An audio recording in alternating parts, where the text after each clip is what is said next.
पहला सवाल जो है वो यही है कि रोहिणी आचार्य जो कि परिवार से भी थोड़ा सा दूरी, काफ़ी ज़्यादा दूरी बना चुकी हैं, लेकिन उसके बावजूद एक बार फिर से कमेंट किया उन्होंने, पॉलिटिकल बयान उन्होंने दिया है, तो क्या कुछ इसके मायने हो, जरा वो समझाइए।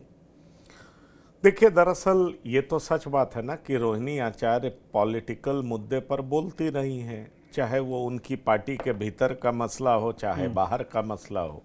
उन्हें जब अपने परिवार के भीतर भी और ख़ास तौर पर आरजेडी के भीतर भी जब अपने भाई का विरोध करना था तो उन्होंने खुल कर के विरोध किया।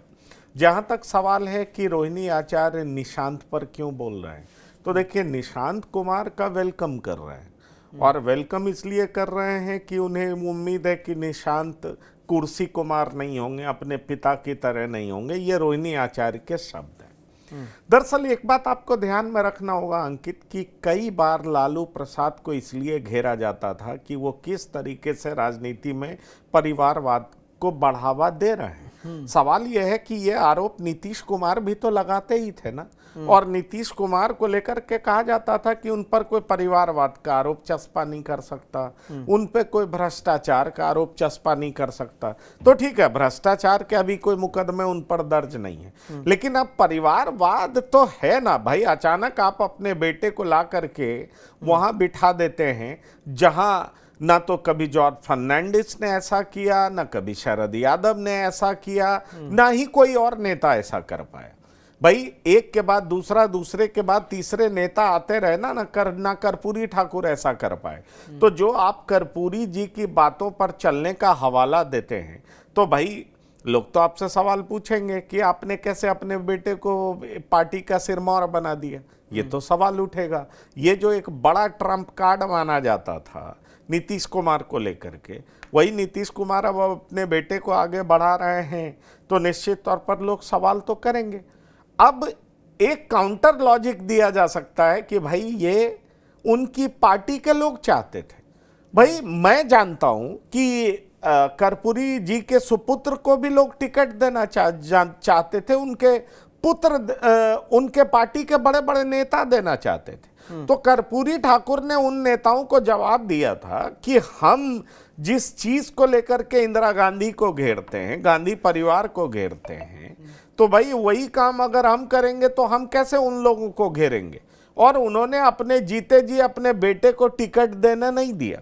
और आपको बता दें, हमने एक इंटरव्यू किया था, हमारे इंटरव्यू में समाजवादी परिवेश के बड़े नेता, आप कह लीजिए एक समय काफी बड़े नेता रामजीवन प्रसाद सिंह, लालू प्रसाद की सरकार में मंत्री भी रह चुके हैं और सांसद भी रह चुके हैं।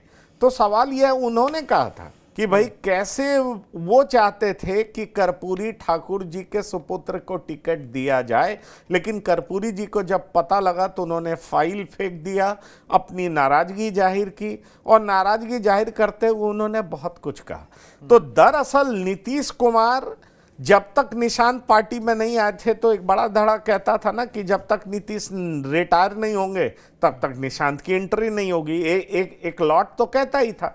अब निशांत की एंट्री हो गई, तो निशांत की एंट्री हो गई तो नीतीश कुमार भी अपनी राजनीति की यात्रा के अंतिम दौर में उन्होंने भी वही परिवारवाद तो कर ही दिया। तो परिवारवाद जब कर दिया उन्होंने, तो लोग तो ये सवाल उठाएंगे, और रोहिणी सवाल उठा रही हैं, तो इसमें गलत क्या है? क्योंकि रोहिणी को याद आ रहा है कि कैसे उनके पिता लालू प्रसाद पर परिवारवाद का आरोप चस्पा होता रहा है, कैसे उनके परिवार पर परिवारवाद का आरोप चस्पा होता रहा है। इसलिए रोहिणी कह रही हैं कि पर उपदेश कुशल बहु तेरे। ये दूसरे को उपदेश देना कितना आसान होता है, लेकिन जब खुद पर बात आती है तो आदमी वही करता है।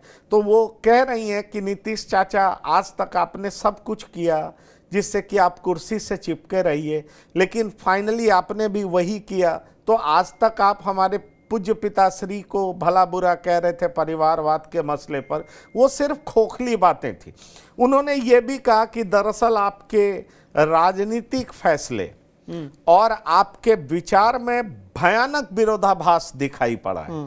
तो वैचारिक पृष्ठभूमि और आपके राजनीतिक फैसले ये साफ साफ साबित कर रहे हैं कि कितना विरोधाभास था और आपने वो सब कुछ किया कुर्सी पे बने रहने के लिए। मैं उम्मीद करता हूँ ये सारे शब्द रोहिणी के, मैं उम्मीद करता हूँ कि हमारा निशांत, हमारा भाई निशांत पार्टी में आएंगे, कुर्सी से चिपकेंगे नहीं, आपकी तरह पार्टी को आगे बढ़ाएंगे, समाजवादी विचारधारा को आगे बढ़ाएंगे और पार्टी को मजबूत करेंगे। मैं हैरान नहीं हूं, फिर मैं कह रहा हूं, ये रोहिणी के शब्द हैं कि आपके साथ बीजेपी ने वही किया जो बार बार आपने आरजेडी के साथ किया, तमाम समाजवादियों के साथ किया। तो ये सारी बातें कह रही हैं रोहिणी आचार्य, तो बड़ी बात है। इसलिए अब उनको मौका मिल गया है कि भाई परिवारवाद पर लगातार हर चुनाव में, हर इलेक्शन में जिस तरीके से लालू प्रसाद को घेरा जाता था उसका करारा जवाब दे रही हैं रोहिणी आचार्य। रोहिणी आचार्य कह रही हैं कि पलायन की बात करने वाले नीतीश कुमार, चाचा नीतीश कुमार खुद पलायन कर गए हैं, ये विडंबना देखिए।